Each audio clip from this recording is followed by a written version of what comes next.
Salut, dans cette vidéo, on va créer une application qui nous permettra de générer un PDF de devis qu'on pourra simplement envoyer au client. Ce sera un PDF professionnel et bien conçu et ça nous permettra en simplement rentrant le nom du client, la prestation et le montant, ça nous sortira un PDF propre qu'on pourra directement envoyer par email au client. Donc on est parti tout de suite.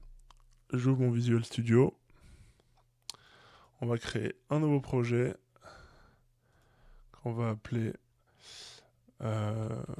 devis PDF. Hop. On va ouvrir Claude.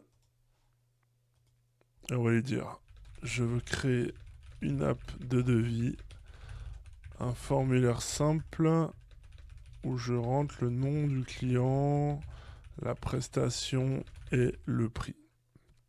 Donc voilà, l'idée c'est de vraiment donner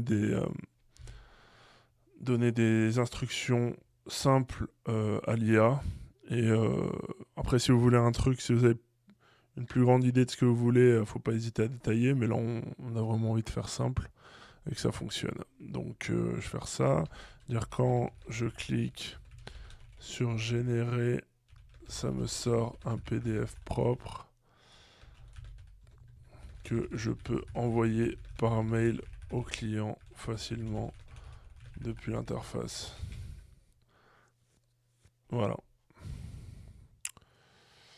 Simplement, on va envoyer et puis on va voir ce qu'il nous build.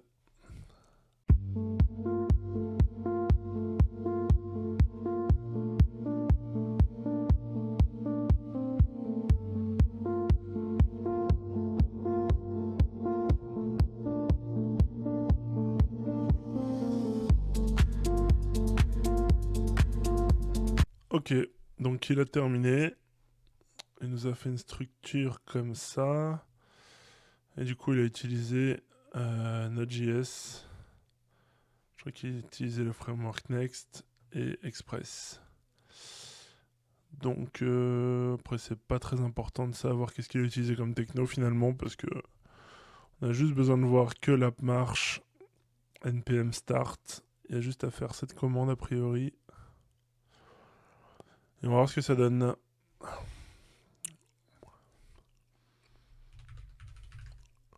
Alors, on va dans le dossier.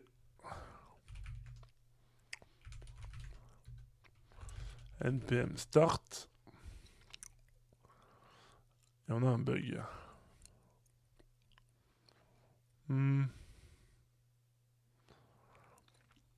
Est-ce que c'est parce que faut qu'on rename ça? Est-ce que c'est le env qui va pas? Si on fait env... Non. Already news. En fait, je pense que le serveur est déjà lancé. Ouais, en fait. C'était déjà lancé, il n'y a même pas besoin de faire la commande. Donc voilà notre interface. Plutôt propre. On peut mettre nos infos de société. Le nom du client, les mails du client. On met des prestations. Bah, c'est hyper propre, hein. Il y a toutes les infos, la TVA. On peut changer la TVA, mettre des notes. Et télécharger le PDF ou envoyer par email. Bah, c'est super propre. On va remplir rapidement des infos. On va dire par exemple je suis Jean Dupont, jeandupont@gmail.com. Alors on va dire ça. Je pense qu'il va me pré-remplir les autres infos avec ce qu'il a. Des exemples. On va dire que le client c'est Martin Dupont.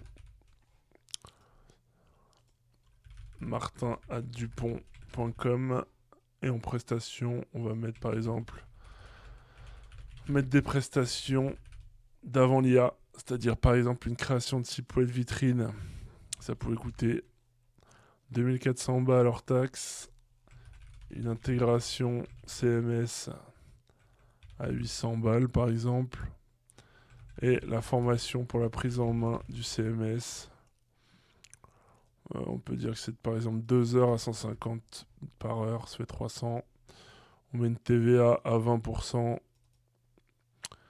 pour le test. Et puis voilà, on peut mettre un compte de 30%. Non, je vais mettre à payer sous 30 jours.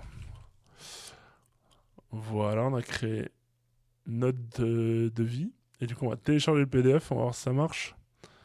Bah, ça marche direct. Et on va voir ce que dit le PDF. Et ben, c'est super propre. On a juste un truc bizarre ici. Mais sinon, bah, c'est top, hein. On a créé une app qui génère un PDF professionnel qu'on peut envoyer directement au client. Pas besoin d'utiliser des applications tierces. On a créé notre petite app maison. Voilà, si ça t'a plu, n'hésite pas à liker. Abonne-toi pour plus de vidéos de vibe coding. Et à la prochaine.